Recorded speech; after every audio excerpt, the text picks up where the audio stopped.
What's going on, Detroit Lions fans? No easy way to put this. um, it's one of the most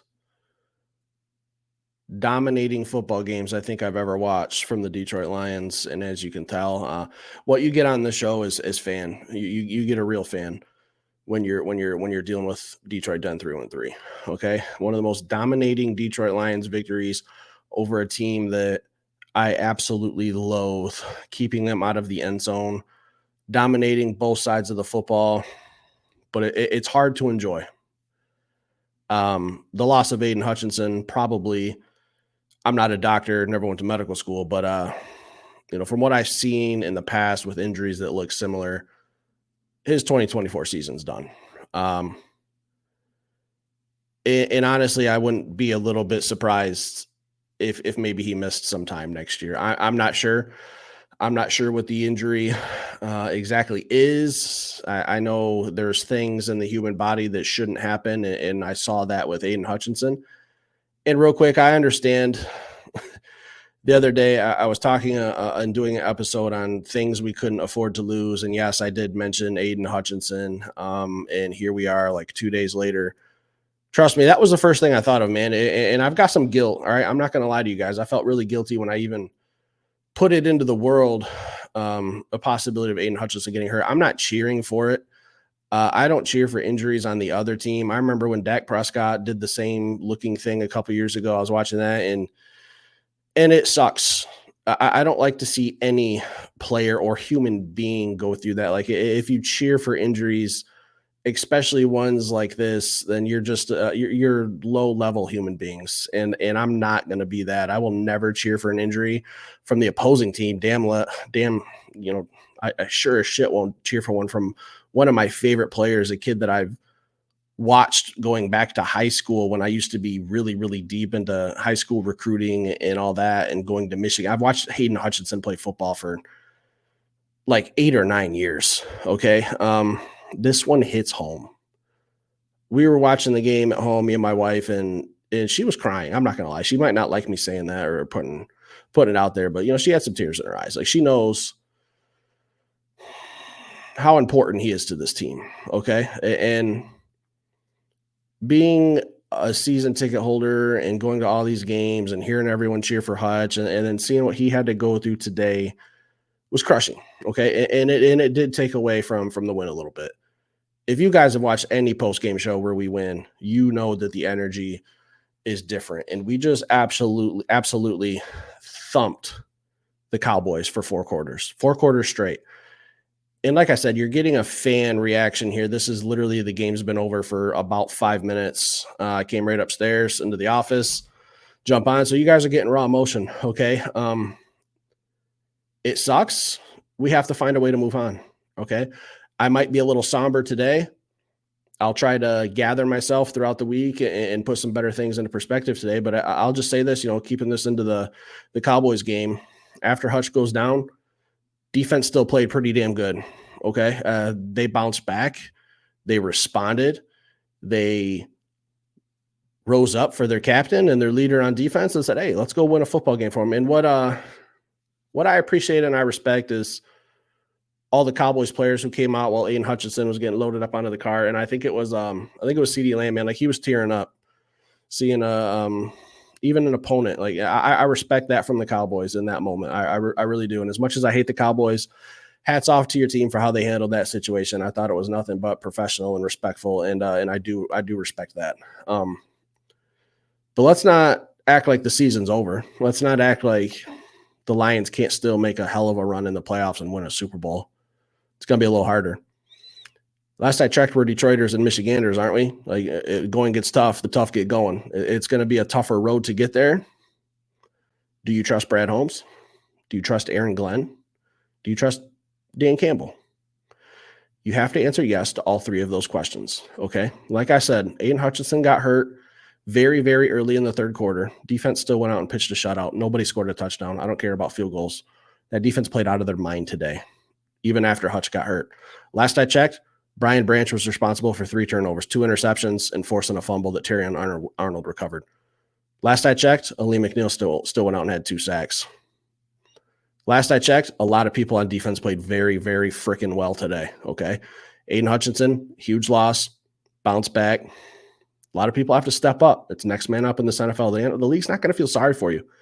The league's not going to say, "Oh, the Lions are banged up." Well, it is what it is. We got to move on. Last I checked, our offensive line is still one of the best in the league. Jared Goff was absolutely unstoppable today. We still ran the ball very effectively. Jameson Williams had a good game. Amon-Ra St. Brown had a good game. Sam Laporta had a good game. Ben Johnson called a good game.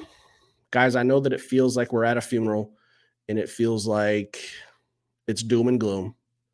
We're 4-1, and we're just going to have to be tested the rest of the way. All right, I don't want this to be end of the season mentality. I certainly don't have that feeling.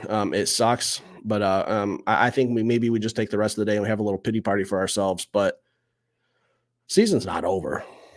It's really just beginning. Like, we're just getting into week 6 just ended. All right, we have a long way to go. Brad Holmes, Dan Campbell, Aaron Glenn will sit down when they get back to Detroit tonight, and they will figure out a path for this defense, figure out what to do. I had to get off Twitter. I tweeted out that this game was kind of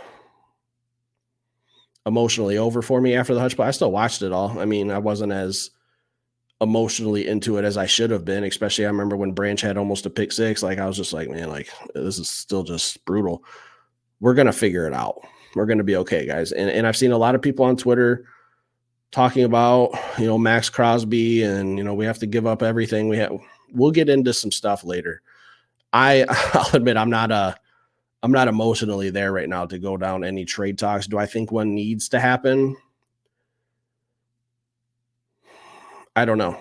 I don't know if I can answer that question right now, because I need to see how this defense plays without Aidan Hutchinson for a full game. And we got our hands full against Minnesota coming up, so we're going to be tested. But I thought that I'm going to try to spin this into a positive guy. Like, we're going to be fine. We still have a top 5 offense. It's clicking. It's on fire. It's been good for the last 2 games. Going back to Seattle, the offense is putting up points. We're a tough team to win shootouts with. Okay. This defensive backfield is probably we probably have 2 of the best safeties in the NFL. Okay. Kirby Joseph had an interception today. I already said Brian Branch had 2, and Brian Branch forced a fumble. We're talking this defense still after Hutch got hurt. We're forcing turnovers. Okay. This defense is going to be fine. It's just going to have to be sculpted a little differently now. We need big games from Levi Onwuzurike. I thought Josh Paschal had a good game today.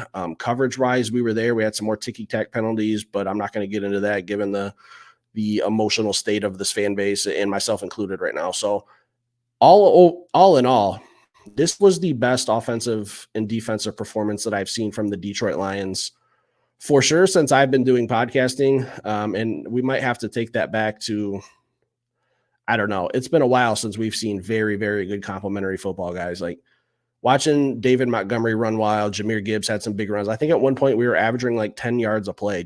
Jameson Williams had a big touchdown. Amon-Ra St. Brown had some catches. Like, there's a lot of positives to take out of this. The only negative is something that we are not in control of. Injuries happen.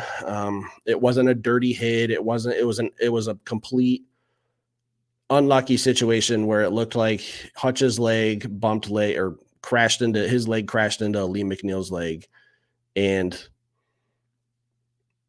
something very unfortunate happened. Okay. It's football.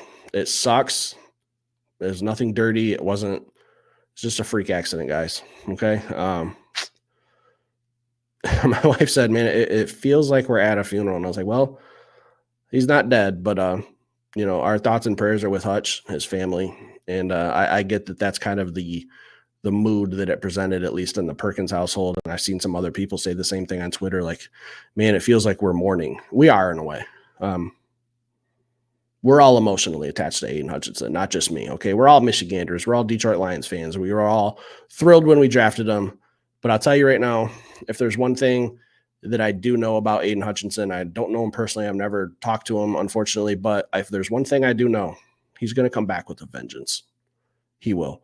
And I truly fear for offensive linemen when that moment is, when he comes back and he's looking good and he's fully healthy it won't be this year. I know that for sure. How bad of a break it was, we'll have to see. We'll wait to see how his rehab goes. Everybody's body is different. He will be back eventually. It just won't be in 2024, guys. But I'm trying to settle some people down. Okay. I know I don't have like the biggest reach or the biggest platform to speak on this, and it's still very fresh. But at the end of the day, Detroit Lions went down to Dallas and they absolutely beat the living shit out of the Dallas Cowboys. And I think Jared Goff he's really starting to click. It's just fun to watch what he can do when he's in the pocket and he has time, and he's just lethal. Watching him drop some balls in there for Jameson Williams and hitting Amon-Ra St. Brown on that touchdown pass to Amon-Ra St. Brown was probably one of the best time routes I've seen in a long time. End of the game was pretty much over, honestly. But I just look at Jared Goff's stat line: 18 for 25, 315 yards, 3 touchdowns, quarterback rating of 153.8. I look at our team rushing: 184 yards, 2 touchdowns. Montgomery had 80. Gibbs had 63. Receiving, Jameson Williams leading the way with 3 catches for 76 yards and a 37-yard touchdown. Like, we were playing really good football right now. Even defensively, it was nice to see Brian Branch just probably defensive player of the game with forcing 3 turnovers. Aleem McNeil with 2 sacks. Kirby Joseph with an interception. Amik Robertson, I thought, had a great game today. Jack Campbell had a huge game today. Like, guys, we're going to be okay. This stings right now, but the boat's not sinking, okay? There's no reason to jump on the lifeboats like this is the Titanic and the ship's going down, okay? We're going to be okay. This team, I said it in our pregame show, we can beat you 1,000 different ways, death by 1,000 cuts. That motto still sticks. We could still pass the ball. We could still run the ball. We're still going to be very, very good defensively. We hope that Aiden Hutchinson gets well. All right. I didn't mean for this to turn into an Aiden Hutchinson episode, but obviously that's the big news for the day, guys. I know a lot of people are wanting trades, and Brad Holmes is not going to do anything to jeopardize the future of this team. Let me just put that out there. Regardless of what happened today, going forward, he's not going to put this team in a bad position just to make some noise. Like, we're going to be a very, very good defense still. Might not be top 5 anymore because we're going to have to generate some pass rush in some other ways. Aaron Glenn might have to start sending some more blitzes. Let's see how some people step up. Let's see how some other teammates respond before we start trying to sell everything off and acquiring some other pieces, guys. So Detroit Lions absolutely decimate the Dallas Cowboys today, 47-9, essentially pitching a shutout, only allowing 3 field goals. Cowboys didn't get into the end zone, even after the Aidan Hutchinson injury, guys. That's something to take away from this. Watch how the team responded after that injury. They still showed up, did their jobs. They know what's got to happen. We got to go out and finish this game. Then we can talk about Aidan Hutchinson. Everything's going to be okay, guys. I promise. Just stick around. Thanks for watching. Leave some comments. This is one of those episodes where this is 100% a safe place. If you think that the ship is sinking, by all means, voice your opinion. It will be handled respectfully, guys. Thanks for watching. Stick around. I'll be back later with another show.